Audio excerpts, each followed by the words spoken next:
ஒரு அழகான பசுமையான தோட்டத்தில் ப்ளூ டீ என்ற ஒரு சின்ன பட்டாம்பூச்சி இருந்தது. மற்ற பட்டாம்பூச்சிகள் எல்லாம் பூக்களில் இருந்து தேனை குடித்து விளையாடி கொண்டிருக்கும்போது ப்ளூ டீக்கு மட்டும் புத்தகம் படிக்க ரொம்ப பிடிக்கும். புத்தகத்துக்குள்ள என்ன மாயம் இருக்கு என்று தினமும் நினைப்பாள் ப்ளூ டீ. ஒரு நாள் பெரிய மரத்தின் அடியில் ஒரு பழைய மரத்துண்டு வீடு தெரிந்தது. அதன் மேலே ஒரு பலகை பட்டர்ஃப்ளை லைப்ரரி என்று எழுதியிருந்தது. ப்ளூ டீ சந்தோஷத்தில் சிறகடித்து உள்ளே பறந்தாள்.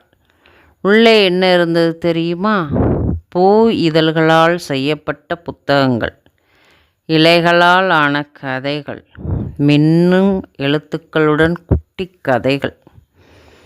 ஒரு புத்தகத்தை திறந்தாள் ப்ளூ டீ. அந்த கதையில் படித்தால் அறிவு பெருகும், அறிவிருந்தால் உலகம் அழகாகும் என்று எழுதப்பட்டிருந்தது.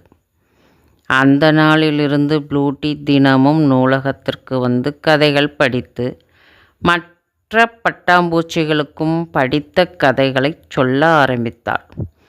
விளையாட மட்டுமல்ல, படிக்கவும் கற்றுக்கொள்வோம். பட்டாம்பூச்சிகள் எல்லாம் பழகின. அந்த தோட்டம் மட்டுமில்லை, அங்குள்ள கனவுகளும் அறிவும் வளர்ந்தது. ஃபர்ஸ்ட் டைமாக எங்கள் சேனலுக்கு வந்தவங்க சப்ஸ்கிரைப் பண்ணி சப்போர்ட் பண்ணுங்கள்.